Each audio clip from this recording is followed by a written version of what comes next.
Listo. Muy bien, jóvenes, buenas noches. Otra vez vamos a empezar la clase de historia, ¿ya? Estamos en la semana 14 del curso. El tema que vamos a tratar hoy día es Reconstrucción Nacional, República Aristocrática y el Oncenio de Leguía. Ya son temas de historia del Perú. Me avisan si pueden ver el material de clase, el PPT, ¿lo pueden ver? Sí, se va, profesor. Excelente. Entonces empezamos.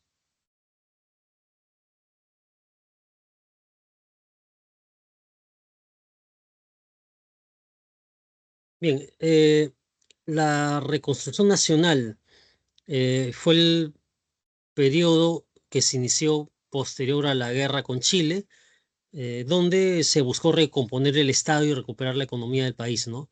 Luego que el Perú perdió la guerra con Chile del año 79 al 83, vino un periodo difícil de eh, economía desarticulada, retorna el caudillismo militar y hay una crisis política, ¿no? El partido político ha perdido poder, el partido civil, ¿no? Y entonces se inicia el segundo militarismo, ¿no?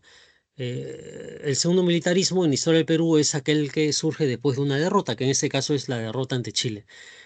¿Quiénes componen el segundo militarismo? Aquellos militares, aquellos caudillos militares que han participado en la guerra con Chile, como por ejemplo Miguel Iglesias, Andrés Avelino Cáceres, Remigio Morales Bermúdez y otros, ¿no? En esa época hay muchos personajes de la historia peruana, intelectuales y maestros que, que surgen, ¿no? En este periodo, que tienen mucha actividad. Por ejemplo, tenemos a Ricardo Palma, ¿no? Ricardo Palma, el famoso autor de las tradiciones peruanas. El general Iglesias le encarga eh, recomponer la Biblioteca Nacional que había sido destruida durante la guerra, ¿no? Por eso a Palma se le conoce también como el bibliotecario mendigo. Él tiene la labor de reconstruir la Biblioteca Nacional y conseguir nuevos libros, nuevas colecciones para formar la biblioteca que se había quedado sin material, ¿no? Por el saqueo y el pillaje de los chilenos, ¿no? También de este periodo es Manuel González Prada, el famoso autor de Horas de Lucha y Páginas Libres, ¿no? Un poeta, un ensayista, ¿no? Que denunció los males de la República a causa de la Guerra del Pacífico, ¿no? Y también de este periodo es la famosa escritora peruana Clorinda Mato de Turner, que escribió la novela Aves sin nido y además tradujo la Biblia al quechua, ¿no? Que es un hecho importante en la historia peruana, ¿no? Era una feminista, ¿no? Para su tiempo, Clorinda Mato no fue comprendida por la sociedad peruana, que en esa época era muy machista, ¿no? Y tuvo que salir exiliada rumbo a Argentina. Y también de esta época es el famoso médico peruano eh, Daniel Alcides Carrión, aquel que se inocula el virus de la verruga, ¿no? Esta enfermedad que ocasiona muchas muertes en la sierra peruana, ¿no? La idea de Daniel Alcides Carrión era inocularse este germen que producía la enfermedad para ver cómo evolucionaba la enfermedad y ocasionaba la muerte, para tratar de ver los síntomas y pronosticar la cura de esta enfermedad también con algunos medicamentos que se hicieron en esa época, ¿no? Entonces, estos cuatro personajes son eh, personajes que resaltan en este periodo de la reconstrucción nacional.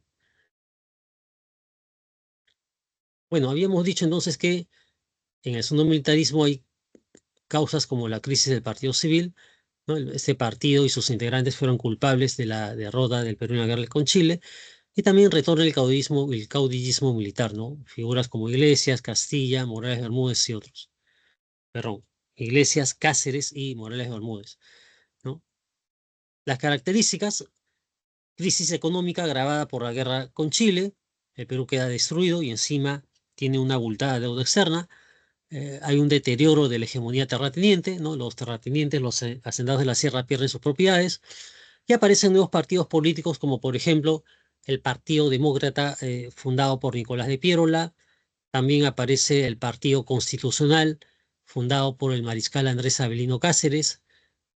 También está el Partido Liberal, fundado por Augusto Durant, y el Partido Unión Nacional, fundado por Manuel González Prada.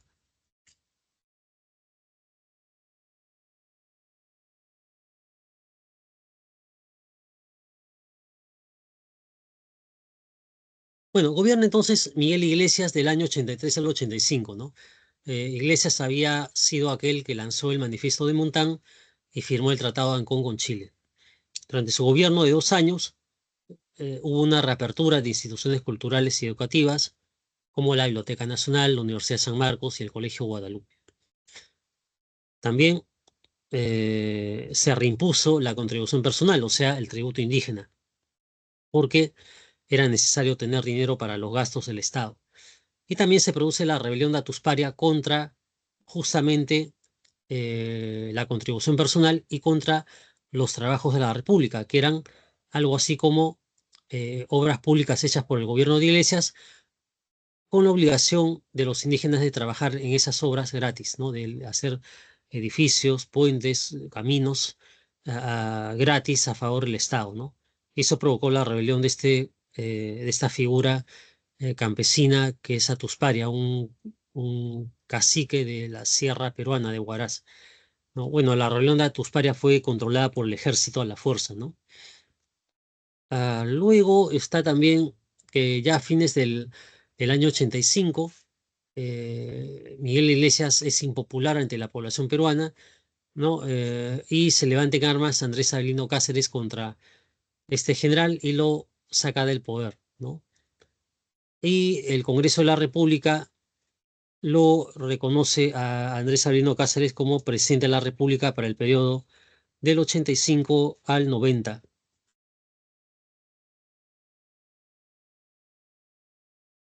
Bueno, del 86 al 90, ¿no? Bueno, ¿y qué hizo Andrés Avelino Cáceres en este primer gobierno que tuvo, del 86 al 90? Él era el jefe del Partido Constitucional, el que lo fundó, y hace alianza con el Partido Civil, con el claro propósito de tener dominio y control sobre el territorio del Perú. Porque el Partido Civil, a pesar de que había caído en descrédito, sus integrantes eran hacendados, banqueros, empresarios, y tenían el dominio económico del país, ¿no? Y podían colaborar con el gobierno para reflotarlo, para sacar de la crisis al Estado peruano.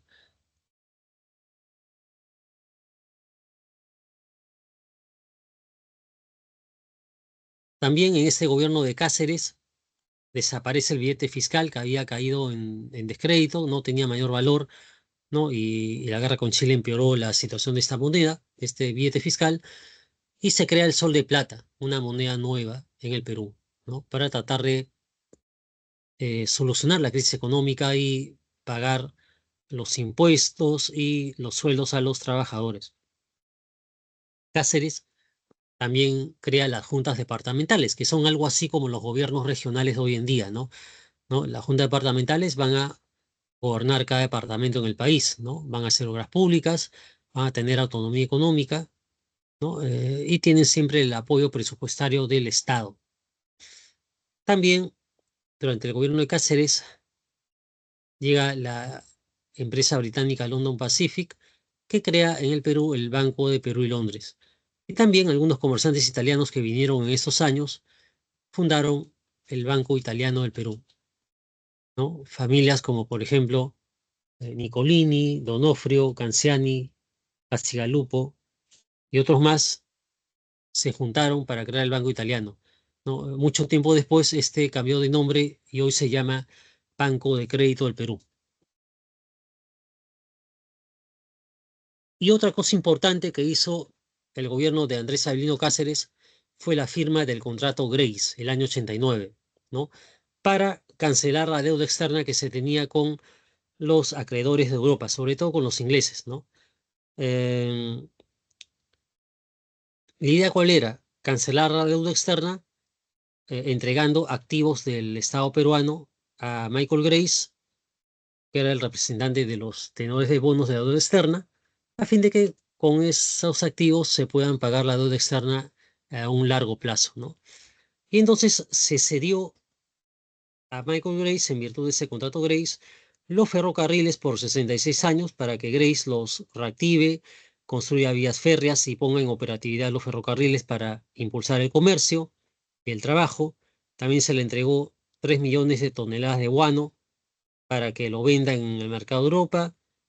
También se le entregó 2 millones de hectáreas de tierras en la selva amazónica para cultivos de cacao, café y otros productos.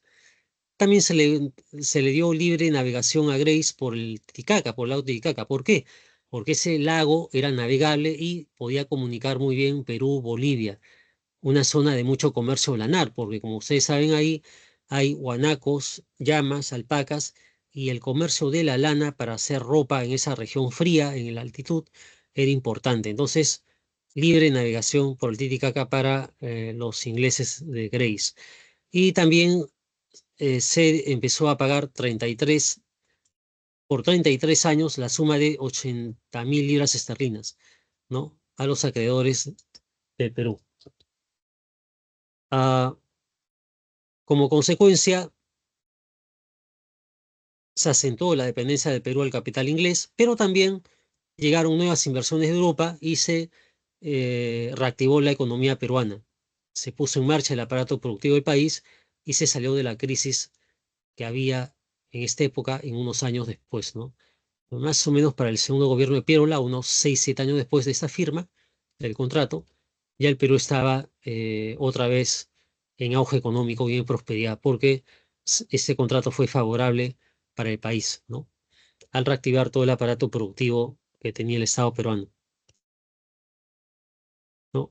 Justamente Michael Grace y su compañía fundan la Peruvian Corporation, ¿no? Una compañía inglesa que administró los recursos obtenidos por los tenedores de bonos de la deuda externa, entre ellos la administración del Ferrocarril Central Lima-Loroya, ¿no? Que se terminó de construir en el año 90, ¿no? Este ferrocarril va a permitir que minerales y otros cargamentos de metales y productos agrícolas salgan de la sierra peruana con dirección al Callao para que sean exportados y así haya ingresos para el Estado peruano.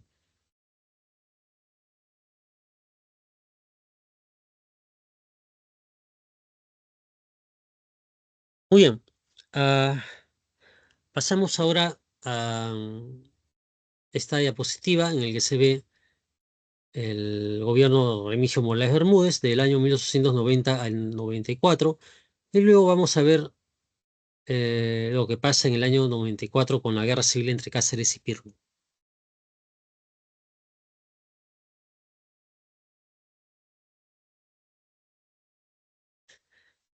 El año 90, Morales Bermúdez, un general del ejército peruano, empieza su gobierno. Durante su gobierno se debía hacer el plebiscito que definiera a qué país retorna Tacna y Arica, si se quedan con Chile o retornan al Perú. Pero Chile se rehusó a cumplir ese plebiscito, no quiso cumplir el Tratado de Ancón, y entonces em, el asunto es de que no se hizo efectivo este referéndum y Chile se quedó en dominio de Tacna y Arica durante eh, unos 50 años, hasta el año 1929, ¿no? En que se solucionó el tema de ambas provincias.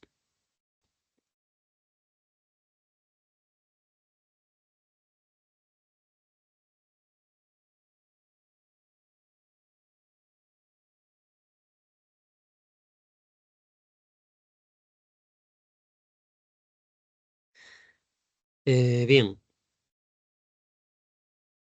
también durante el gobierno de Morales Bermúdez se promulgó la ley de habeas corpus para aquellos acusados por delitos graves, para que pudieran defenderse ante una denuncia injustificada y puedan salir libres mientras se les investiga.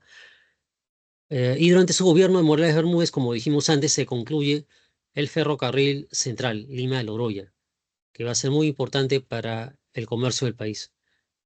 Morales Bermúdez fallece en el año 1894 y le sucede en el gobierno su vicepresidente Justiniano Borgoño para completar el gobierno en los años que gobernó o que le tocaba gobernar a Morales Bermúdez, ¿no? Y luego este vicepresidente convoca elecciones presidenciales para el año 94 que gana Andrés Avelino Cáceres para un segundo gobierno. Pero ya que hubo fraude y se acusó a Cáceres de fraude en el electoral, se levantó en armas contra el gobierno el caudillo Nicolás de Piérola, acompañado de muchos montoneros y apoyado por el Partido Civil, ¿no? En una rápida guerra que hubo en las calles de Lima, Piérola logra ingresar a la Plaza de Armas, entra por Cocharcas, una zona de los Barrios Altos, y entra al centro de Lima y logra vencer a Cáceres y pone fin al segundo militarismo, ¿no? Recuerden que Piérola es un civil, ¿no? Había hecho un mal gobierno durante la Guerra del Pacífico, pero en ese segundo gobierno vamos a ver que sí hace un buen gobierno, ¿no? Y hace que el Perú entre por la senda del progreso.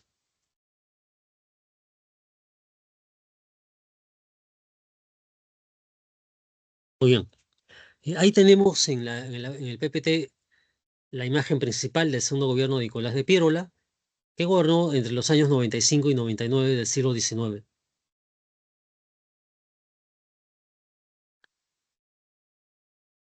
Características de ese gobierno. Consolidó la Alianza Demócrata Civilista, dos partidos políticos que se unieron, se reactivó económicamente al país y se promovió la diversificación de exportaciones peruanas al extranjero. Por ejemplo, la caña de azúcar y el caucho. La caña de azúcar era cultivada en la costa norte de Perú, en varias haciendas de La Malleca y La Libertad, ¿no? Eran tierras de la oligarquía, de los grandes hacendados costeños, ¿no? Que se hicieron ricos en este periodo. Y también las exportaciones de caucho, una resina, un líquido gomoso extraído de algunos árboles de la Amazonía. Y ese líquido gomoso era exportado a Europa para que se hagan las llantas, los neumáticos de los primeros carros que hubo en Europa y en Estados Unidos. Así que con caucho peruano se hizo posible la industria automotriz durante la segunda revolución industrial en Europa y en Estados Unidos, ¿no? Y se enriquecieron mucho los empresarios peruanos que tenían a cargo el negocio del caucho, por ejemplo, Fermín Fiscarral y Julio César Arana. También durante el gobierno de Piérola resurgen los latifundios en la sierra, las grandes haciendas en manos de terratenientes, y en la costa domina la oligarquía agroexportadora, es decir, los grandes hacendados que son dueños de haciendas donde se cultiva productos tradicionales como la caña de azúcar, el algodón, el arroz y hortalizas, ¿no? Y justamente esos hacendados de la costa norte del país son miembros del Partido Civil que después de este periodo de Piérola van a llegar al poder en la República Aristocrática, en el periodo que sigue y que vamos a ver más adelante.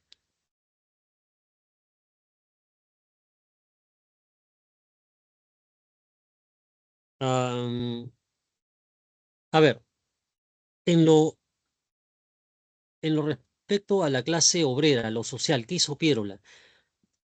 Él permitió el desarrollo de la clase obrera en las fábricas. Recuerden ustedes, jóvenes, que en este periodo de Piérola, del 95 al 99, había mucha inversión urbana en industria, en fábricas. Por ejemplo, a lo largo de la avenida Venezuela y Argentina se posesionan y se crean varias fábricas. Por ejemplo, la fábrica Donofrio, que va a hacer helados, panetones y otros. La fábrica Nicolini, que va a hacer productos enlatados de conservas y fideos. También la fábrica Canciani, que va a hacer, va a elaborar productos, calzado, ¿no? O sea que hay mucho trabajo para obreros, ¿no? En esta época, ¿no? La empresa Phil de Inglaterra y en fin. O sea que hay muchos obreros que tienen empleo y manejan máquinas. Unos empaquetan, otros son operarios de máquinas, otros son almaceneros y la clase obrera crece en población, ¿no?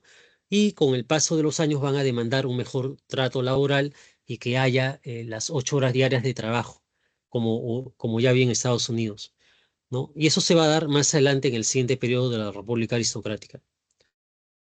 También Piérola en su gobierno hace una reforma militar. El gobierno de Piérola contrata a una misión militar francesa, la misión de Clement, ¿no? Que crea la Escuela Militar de Chorrillos, donde se va a enseñar a los militares en el manejo de las armas, las nuevas armas que habían en ese periodo, y sobre todo van a profesionalizar el ejército, ¿no? ¿No? Para ser general o, digamos eh, un oficial de alto mando, tienen que pasar por varios años de educación, ¿no? De escuela, ¿no? Y se les va a formar en disciplina, en patriotismo, en el manejo de armas, ¿no? También en ciencias, porque los militares debían ser hombres cultos, etcétera, etcétera, ¿no? Y para ello se crea la Escuela Militar de Chorrillos en el año 97.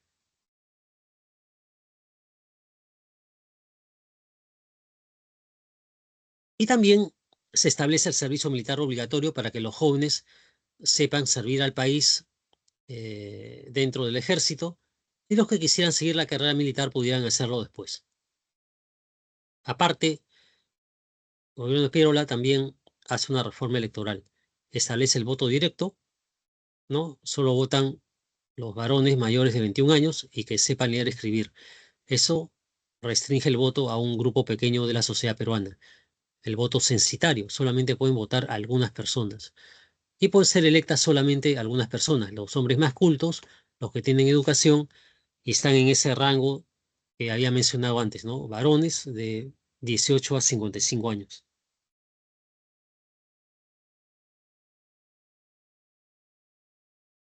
Medidas económicas y sociales. Como en la época del virreinato, Piérola reinstala el estanco de la sal para que los pobladores que quieran adquirir ese producto vayan al estanco, que es una entidad del gobierno, y paguen el impuesto que se cobra por la compra de sal.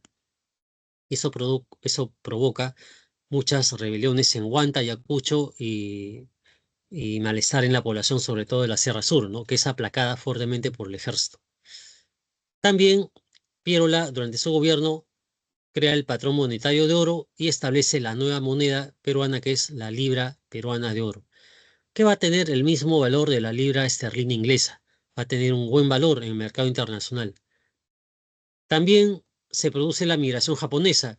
El Estado peruano facilita la llegada de japoneses al Perú con el hecho de darles la tierra en propiedad, es decir, para que la cultiven.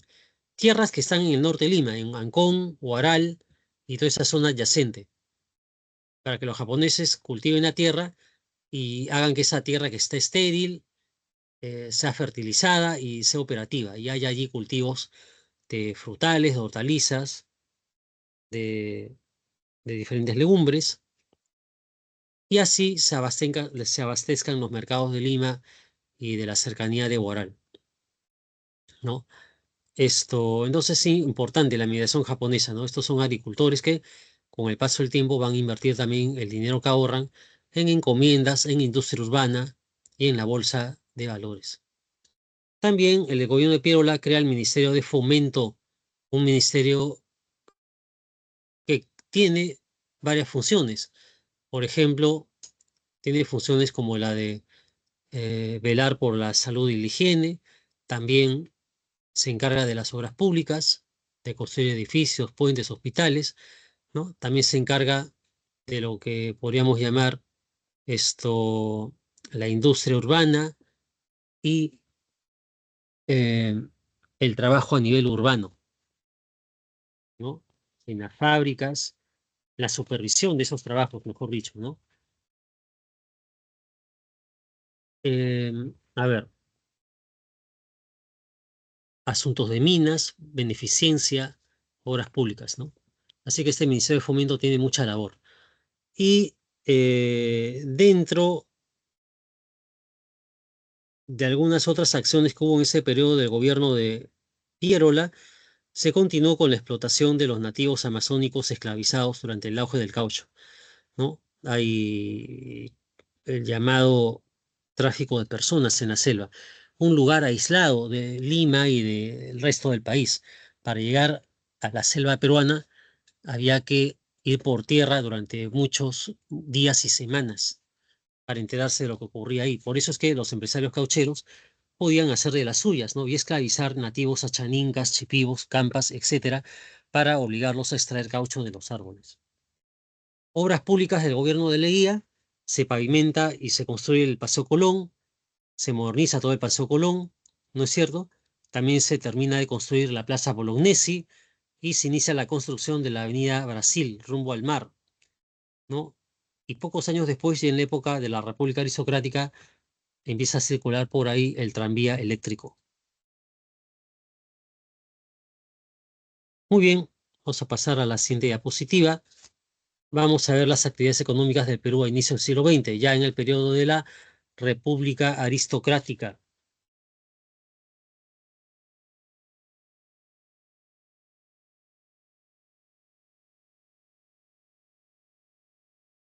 En Piura, en Talara, los yacimientos de Labrí y Pariñas de petróleo son explotados por la London Pacific y luego por la International Petroleum Company, esta última una compañía norteamericana que entra a trabajar allí en la época del oncenio de Leguía.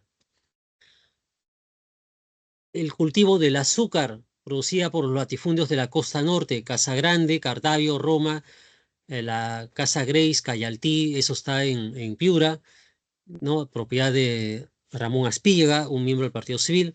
No, todas estas haciendas que le he nombrado a ustedes jóvenes son de propiedades civilistas, de miembros del Partido Civil, o sea, de la oligarquía, ¿no? La mano de obra, ¿cuáles son? Indios enganchados y peones japoneses.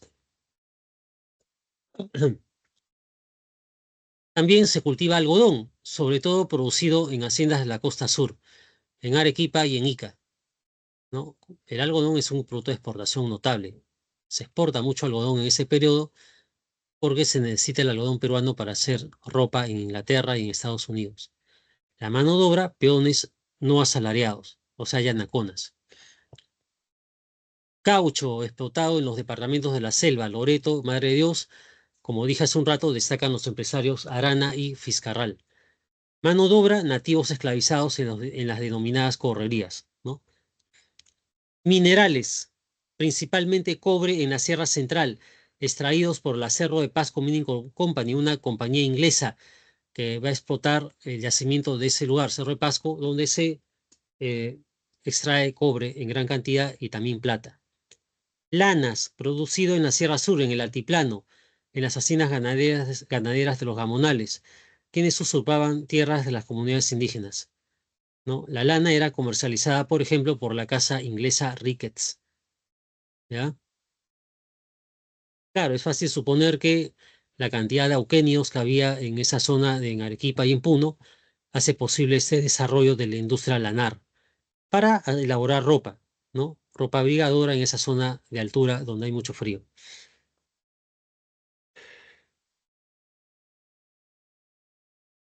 Veamos ahora las características generales de la República Aristocrática, un periodo que va entre el año 1899 y 1919. Hegemonía política del Partido Civil, es decir, muchos presidentes que gobiernan en este periodo de 20 años son del Partido Civil. Por ejemplo, López de Romaña, Candamo, Pardo y Leguía. Hay una dependencia económica del Perú al capital inglés, ¿no? Hasta más o menos la Primera Guerra Mundial. Economía agrominero exportadora diversificada, como habíamos visto antes, ¿no? Los propietarios de haciendas a la vez invierten en minería y tienen mucha riqueza dedicándose a ambos rubros, ¿no? Son miembros de la oligarquía peruana, del Partido Civil. O sea que hay un predominio de la oligarquía en la costa y del gamonalismo en la sierra del Perú, ¿no? ¿Quiénes son la oligarquía? Un grupo reducido de familias que tienen poder político y económico y van a gobernar el país en este periodo. Por ejemplo, la familia Parro, la familia Candamo, la familia Aspilla, la familia Larco, que es italiana, etcétera, ¿no? Obviamente que hay exclusión política de la clase media, de los obreros y el campesinado. No se les permite votar ni participar en política, ¿no? Y finalmente, el desarrollo del movimiento obrero y campesino, es decir, movimientos que reclaman derechos, ¿no? Los obreros, por ejemplo, reclaman la ley de las 8 horas diarias de trabajo y los campesinos reclaman un mejor trato y que tengan tierras de comunidad que sean suyas, que se les respete y no se les quite.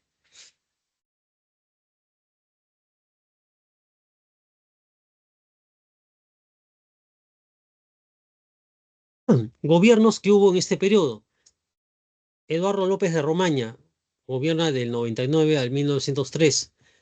Firma del Tratado Osma Villazón con Bolivia.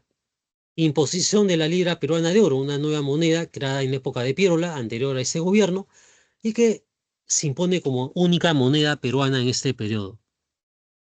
Como dije, esta moneda tiene el mismo valor que la libra esterlina inglesa, que era la moneda de influencia mundial, ¿no? Antes del dólar. También se establecen los códigos de minería y el código de aguas, ¿no? El código de minería se estableció para facilitar el trabajo de las minas en la sierra del país y el código de aguas para hacer posible la labor agrícola en la costa norte, en las haciendas de los oligarcas. Manuel Candamo gobierna de 1903 al 4, solamente un año porque muere al año de iniciar su gobierno. Durante su gobierno se establece el primer tranvía eléctrico en el país, en Lima, cuya ruta era Lima-Chorrillos, ¿no?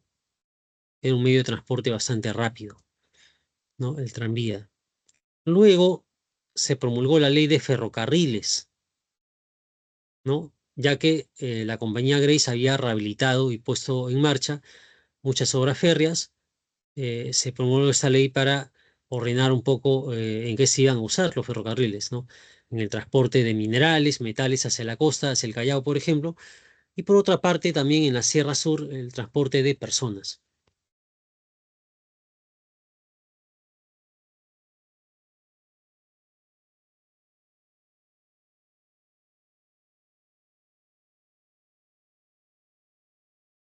Primer gobierno de José Parry Barreda entre 1904 y 1908.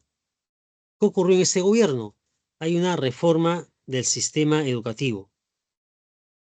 Por ejemplo, se establece la educación primaria gratuita bajo control del Estado, hay una reglamentación del acceso femenino a las universidades, o sea que las mujeres por primera vez van a estudiar en la universidad, y se crea la Escuela Nacional de Artes y Oficios.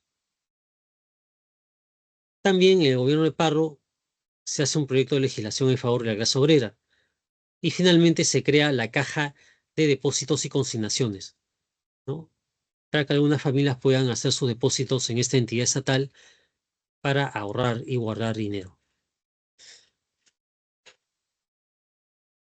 Primer gobierno de Augusto B. Leguía, año 1908 a 1912.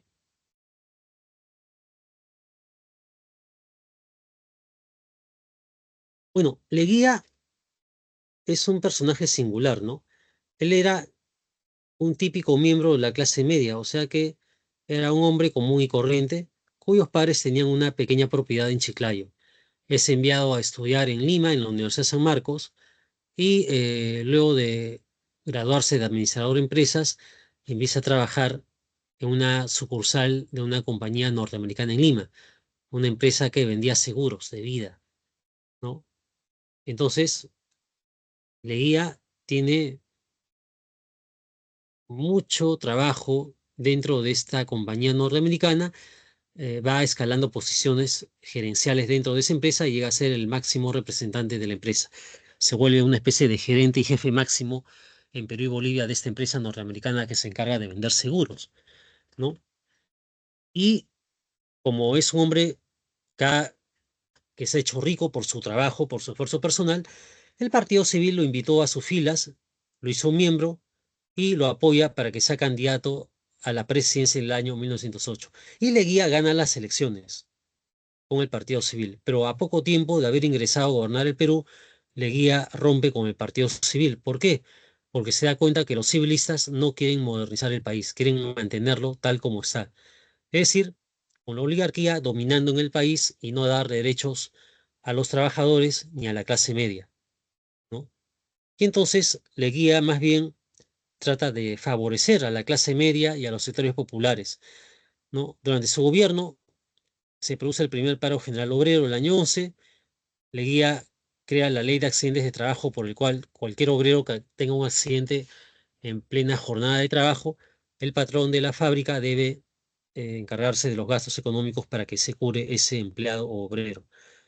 También la firma del tratado Polo Sánchez Bustamante con cesión de territorio a Bolivia y se arregla el problema limítrofe con Bolivia, y el tratado Velarre-Río Branco con Brasil, por el cual se cede una muy buena cantidad de kilómetros cuadrados a Brasil, y con ello se zanja la frontera con Brasil. Como ya había dicho yo en clase anterior que bajo el principio de Ludi Possidetis, el principio de posesión de tierra, tanto Brasil como Bolivia fueron ganando territorio al Perú, territorio que no había sido cuidado adecuadamente por los peruanos, ¿no? Y entonces, en base al reclamo de Lutipo Sidetis, se hacen esas firmas de los tratados y Perú pierde mucho territorio, sobre todo con Brasil y con Bolivia. También se crea la Asociación Proindígena, donde muchos intelectuales que están preocupados por la condición de vida de los indígenas hacen trabajos, ensayos para hacerlos llegar al presidente y que haya reformas que mejoren el trabajo de los indígenas, sobre todo en las haciendas donde eran explotados, ¿no?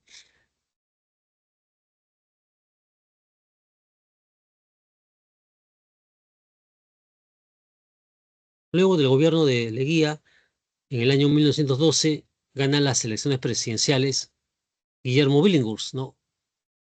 Que era un peruano que había nacido en Tarapacá, cuando esta provincia era peruana. Era un empresario minero en Toquepala, en el sur del país, ¿no? Pero hay que decir también que este Guillermo Billinghurst era un independiente. Políticamente era un independiente y no servía a ningún partido político. Y se rodeó rápidamente del apoyo de los obreros para impulsar su campaña presidencial contra la oligarquía y ganar las elecciones por amplio margen, ¿no? Establece un reglamento general de huelgas para que los trabajadores tengan derecho a hacer huelgas cuando hay abusos en el trabajo. También establece la jornada laboral de 8 horas diarias de trabajo para los obreros del Muelle del Callao, ¿no? Lo cual es un primer síntoma de acercamiento a los indígenas por parte del gobierno, por parte del Estado, ¿no? Y antes de que Billinghurst siga gobernando y haga más obras a favor de la población popular, los miembros del Partido Civil que están en el Congreso deciden sacarlo del gobierno. Es decir, pagan dinero al general Benavides y a los oficiales del ejército para que derroquen a Billinghurst y lo expulsen del país. Y eso es lo que sucede, ¿no? Benavides da golpe de Estado contra Billinghurst, lo saca del poder y lo exilia. Y se inicia así el primer gobierno de Óscar Benavides, del año 14 al año 15, ¿no? Derrocó a Billinghurst con apoyo de los civilistas y durante su gobierno estalla la Primera Guerra Mundial, lo cual provoca cierta crisis económica al inicio, ¿no? Pero que es luego fácilmente superada porque la situación económica del Perú era buena, ¿no? Y finalmente Óscar Benavides convoca elecciones, eh, perdón, no convoca elecciones, sino que convoca a una convención de partidos políticos para evitar más bien dar el derecho a que la población elija al presidente, y al convocar a los partidos políticos que había en esa época, para que de ahí salga en consenso un presidente de Perú, logra hacerlo.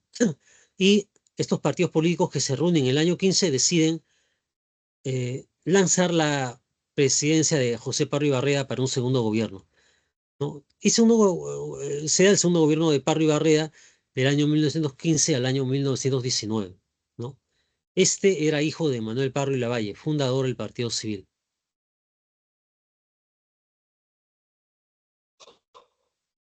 ¿Qué ocurre en este segundo gobierno de Parro?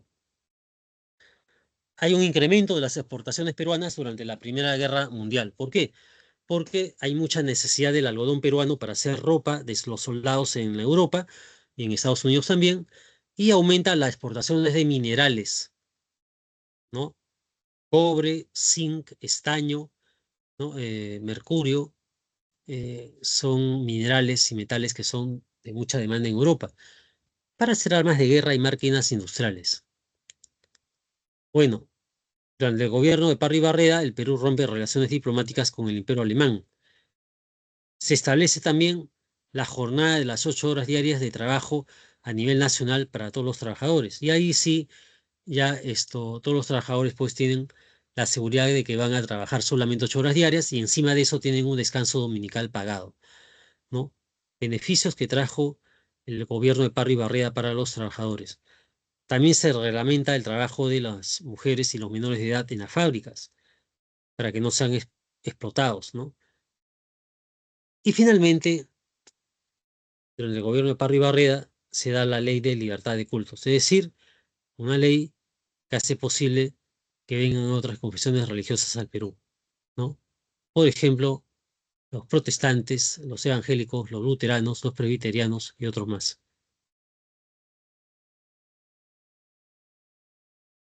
Muy bien, el Perú entra durante el gobierno de Parry Barreda a apoyar a Estados Unidos en la Primera Guerra Mundial, ¿no? Porque, como ven ahí en el área diapositiva, el buque peruano Lorton es hundido por un submarino alemán en las costas de España. Y por eso el Perú apoya a Estados Unidos en su guerra contra Alemania.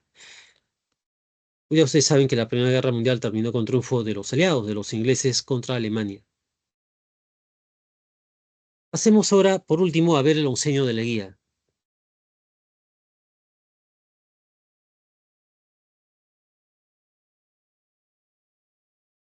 Ah,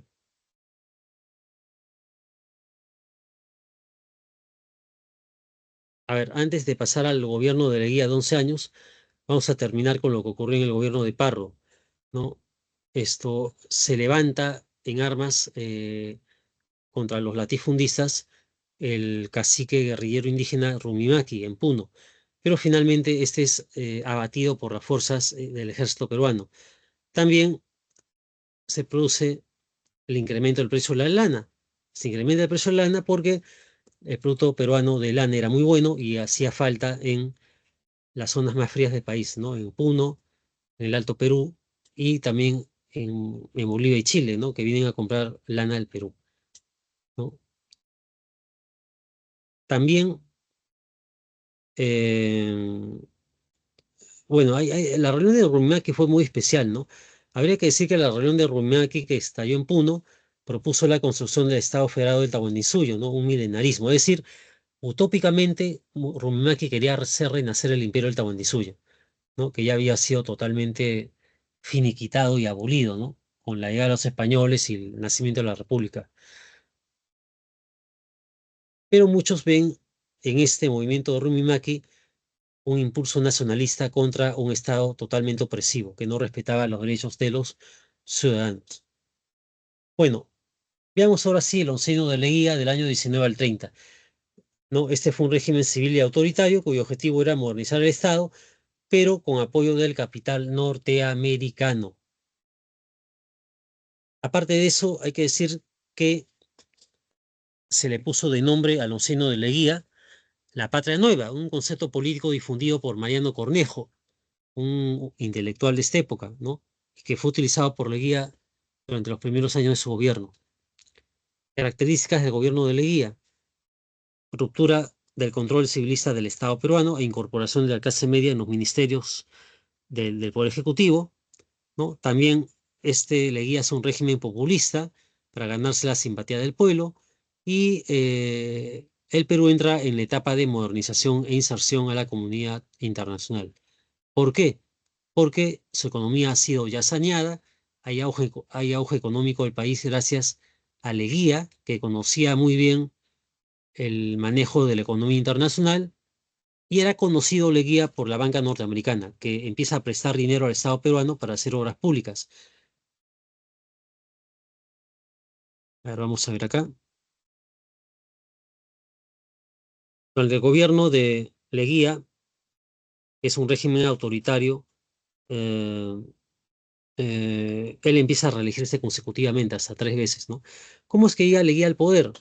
Por un autogolpe. Es decir, Leguía gana las elecciones del año 19, pero como no está seguro que Parro le va a dar la banda presidencial, Leguía llama al ejército para que salga en su defensa y le dé un golpe de estado a Parro y lo derroque.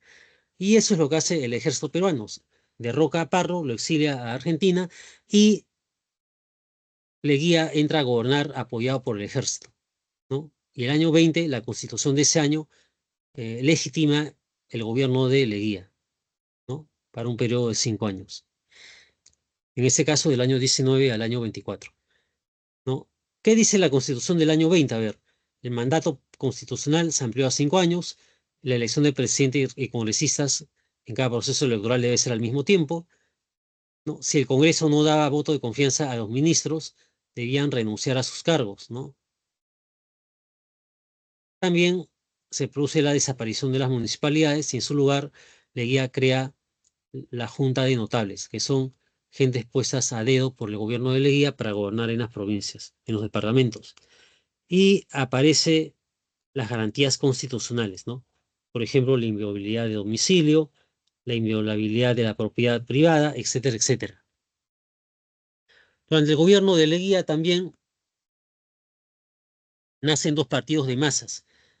El APRA, el año 1924, que fue creado en México porque ahí La Torre fue expulsado a México el año 23 por ser un revoltoso y alguien que incitaba a la violencia durante la época de Leguía.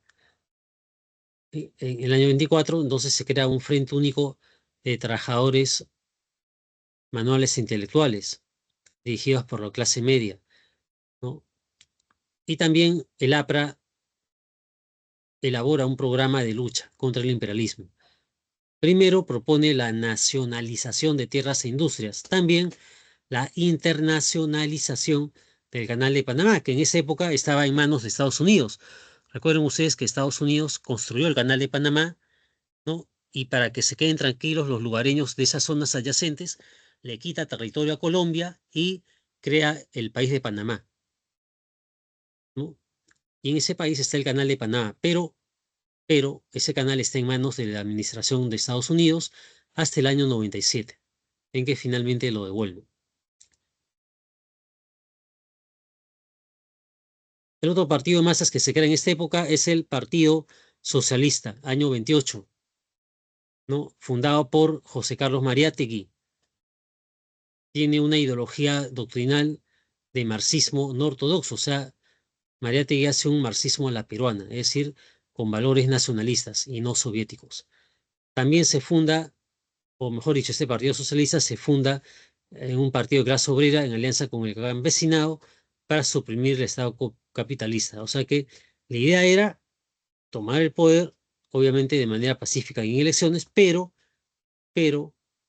para hacer posible que el Perú tenga un gobierno, digamos, nacionalista y no comunista, como había en la Unión Soviética.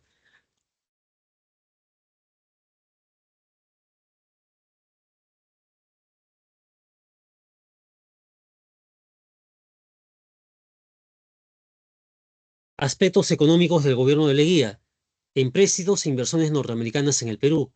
Y se firma el laudo de París a favor de la International Petroleum Company, una compañía norteamericana.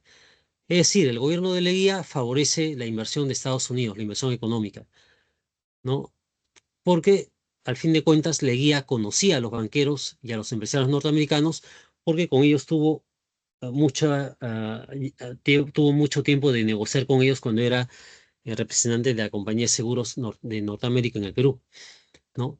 Aumenta el gasto público, se crean muchas obras públicas, ¿no? Por ejemplo, la Plaza San Martín, también se crea o se construye el Parque de la Reserva en la Avenida Arequipa, se construyen muchas avenidas y plazas, por ejemplo, la Avenida Unión, que es la Avenida Argentina, la Avenida del Progreso, que es la Avenida Venezuela, la Avenida Leguía, que hoy día se llama Avenida Arequipa, etcétera, etcétera. Hay mucha obra pública.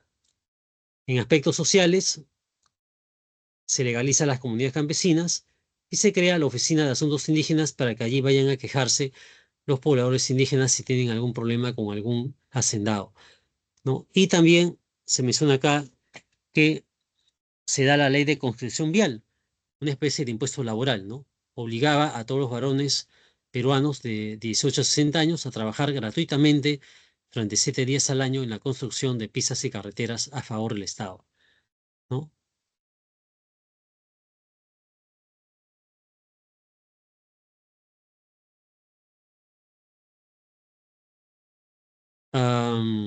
Bueno,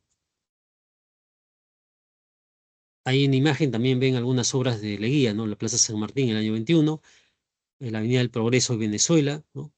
Bueno, a lo largo de esa avenida hay muchas fábricas y empresas como Donofrio, Nicolini, en fin, ¿no? Celebración del centenario de la independencia de Perú, 1921. Obsequios internacionales por la celebración de los 100 años de independencia. Por ejemplo, se regala al Perú la Fuente China, la Plaza Manco Cápac, una especie de estatua que está en la Victoria, en la Plaza Manco Cápac, donado por la colonia japonesa, el arco morisco, donado por los españoles y que fue ubicado frente al Parque de la Exposición en la avenida 28 de Julio con Arenales, ¿no? Y así, muchas obras más.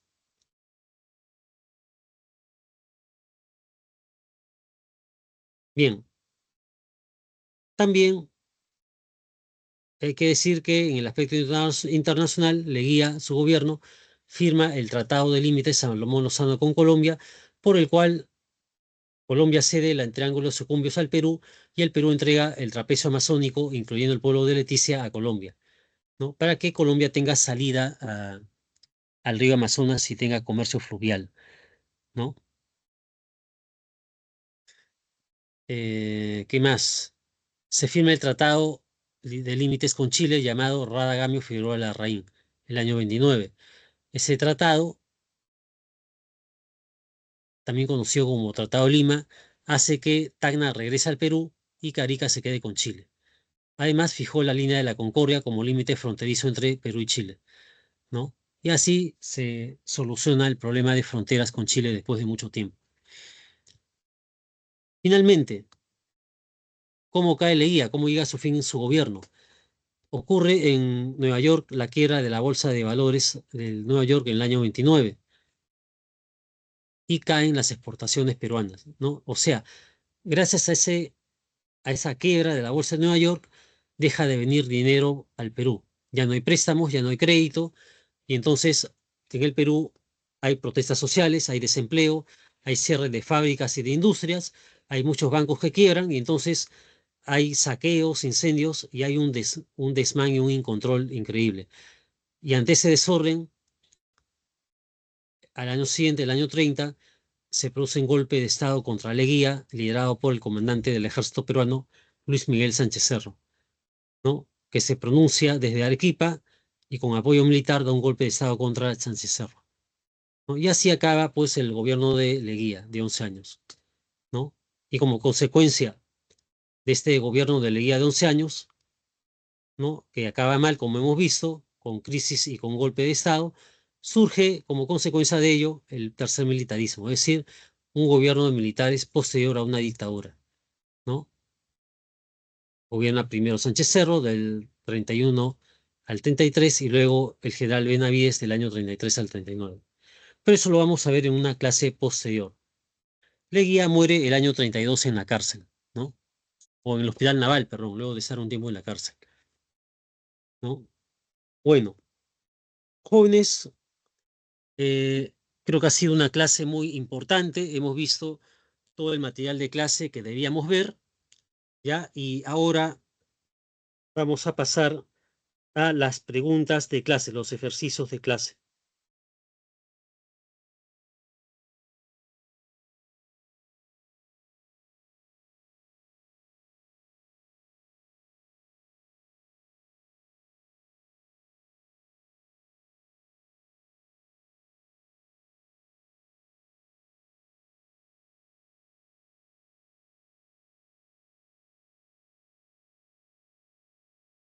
Ahí en este último PPT pueden ver la línea de tiempo de los temas que hemos tratado, ¿no? Para que lo puedan ubicar bien, ¿ya? Y ahora sí, vamos a pasar a los ejercicios de clase. A ver, vamos a ver si nos alcanza el tiempo, porque estamos ya sobre la hora.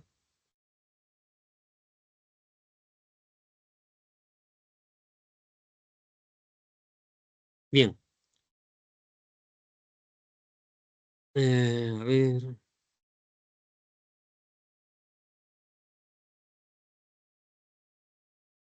bien. Entonces empezamos con los ejercicios de clase rápidamente, ¿ya? La primera pregunta: una fuerte crisis económica afectó la economía peruana al concluir la guerra con Chile. Esta situación se agravó principalmente por la pérdida de los yacimientos de salitre y por tener una pesada deuda externa. Para enfrentar la crisis, el gobierno de Andrés Avelino Cáceres suscribió el contrato Grace, mediante el cual, ¿cuál sería la respuesta, jóvenes? Lean las alternativas que tienen en su material de clase.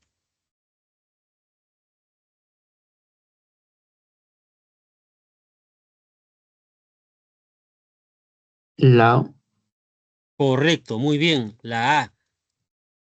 La A que dice otorgó o otorgaba amplios beneficios a los tenedores de bonos de la deuda peruana, en este caso, la firma de Michael Grace.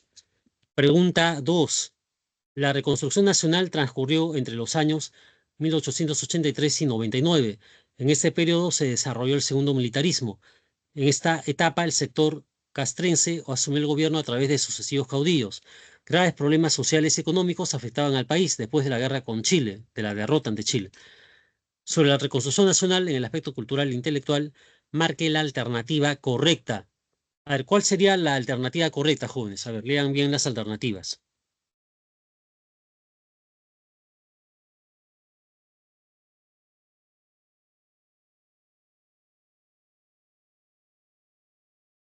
La Bien, C. claro, la C es la La alternativa C, la correcta, C. ¿no?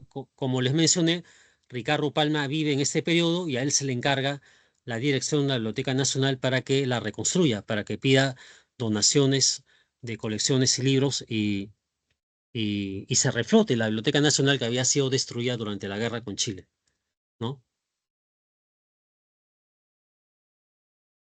A ver.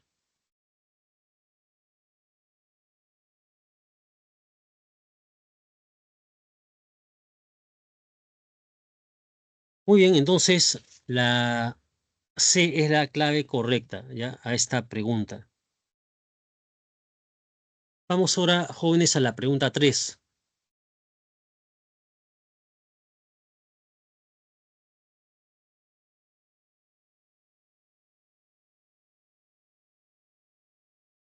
El segundo militarismo terminó con la derrota de Andrés Avelino Cáceres y el triunfo de Piérola.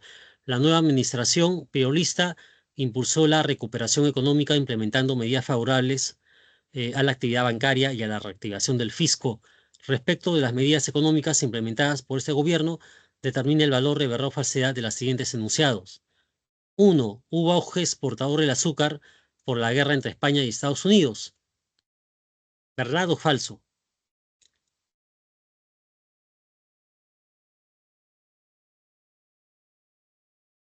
Verdadero. Verdadero, muy bien. 2. Se incrementó la demanda del caucho, permitiendo captar mayores divisas para el Perú.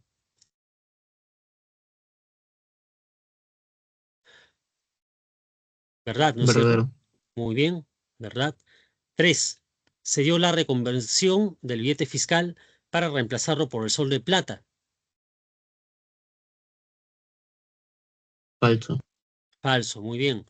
Y 4. Se estableció el estanco del opio para recaudar fondos y recuperar Arica. Falso. Falso. Entonces, la clave correcta con esas respuestas es la E. ¿Ya? A la pregunta 3, la clave es la E. Pregunta 4. La República Aristocrática fue un periodo caracterizado por el crecimiento económico y los conflictos sociales. En el transcurso de 2 décadas se sucedieron distintos gobiernos que realizaron diferentes obras. Con respecto a la República Aristocrática, establezca la relación correcta entre ambas columnas, ¿no? Ahí hay a la columna izquierda los presidentes y al lado derecho las medidas que hicieron estos presidentes. Entonces veamos cuáles son correctas para establecer la relación entre uno y otro. López de Romaña, ¿con cuál lo relacionamos? ¿Con cuál de las 4 del lado izquierdo?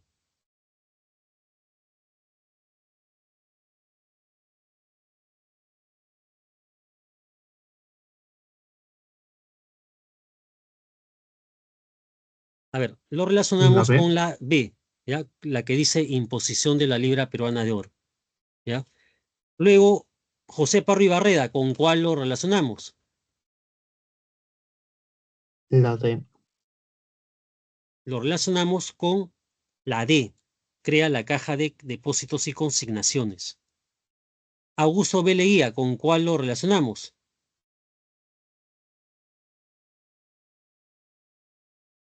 Con Con la la A, muy bien. Tratado Polo Sánchez Bustamante. Y por último, Guillermo Billinghurst, ¿con cuál lo relacionamos?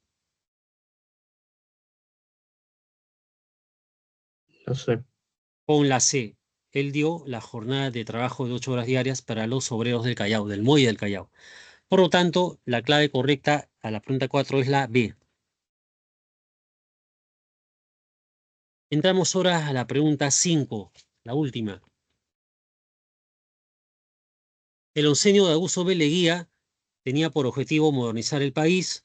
El gobierno peruano accedió a préstamos de los Estados Unidos, los cuales utilizó en parte para urbanizar la capital, dotándola de una moderna infraestructura vial. Este desarrollo urbano estuvo impulsado por, a ver, ¿qué causa impulsó las obras públicas en el gobierno de Leguía? A ver, es una respuesta fácil, ¿ah?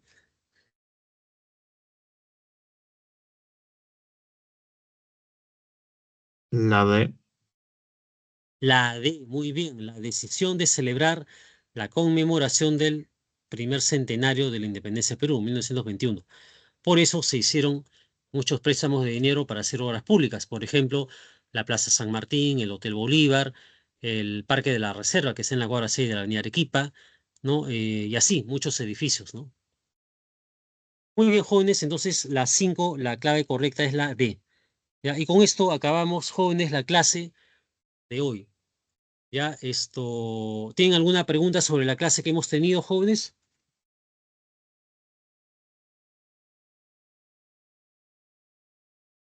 Ya, profesor, muchas gracias.